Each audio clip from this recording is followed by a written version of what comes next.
लोकशाहीचा बुलंद आवाज, रिपब्लिकन वार्ता महाराष्ट्र। फुलंब्री नगरपंचायत निवडणुकीत जिल्ह्यात सर्वाधिक 83.96% मतदान। कडक पोलीस बंदोबस्तात शांततेत पार पडली निवडणूक प्रक्रिया। फुलंब्री नगरपंचायत निवडणूक 2025च्या अनुषंगाने कडक पोलीस बंदोबस्तात शांततेत पार पडली निवडणूक प्रक्रिया। जिल्ह्यात सर्वात जास्त टक्केवारी म्हणजे 83.96% मतदान झाले।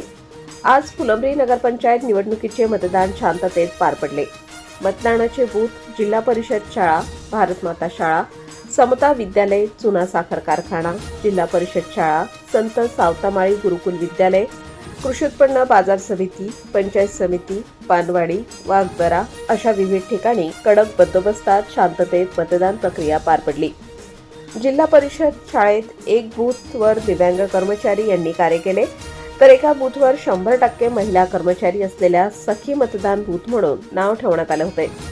नगरपंचायत निवडणुकीत एकूण मतदान पुरुष 9,195 तर महिला मतदान 8,434 व इतर एक असे एकूण 17,630 पैकी 14,803 मतदान म्हणजे जिल्ह्यात 83.96% सर्वात जास्त मतदान झाले।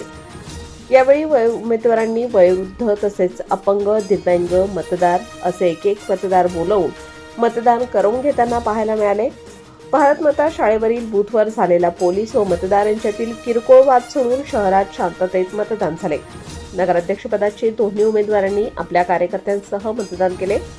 छत्रपती संभाजीनगर ग्रामीणचे उपविभागीय पोलीस अधिकारी पूजा नांगरे मॅडम, पोलीस निरीक्षक संजय सहाणे, सहाय्यक पोलीस निरीक्षक रघुवीर मुराडे, PSI सुग्रीव चाटे, सहाय्यक पोलीस निरीक्षक संभाजी वडते, चिखलठाणा पोलीस ठाण्याचे सहाय्यक पोलीस निरीक्षक श्रीनिवास धळे, वडोद बाजार पोलीस ठाण्याचे सहाय्यक पोलीस निरीक्षक सचिन क्षीरसागर, महिला पोलीस कर्मचारी सुवर्णा करताडे यांच्यासह वडोद बाजार पोलीस ठाण्याचे पोलीस कर्मचारी, छत्रपती संभाजीनगर जिल्हा ग्रामीणचे पोलीस कर्मचारी यांनी कडक बंदोबस्त ठेवण्यात आला होता।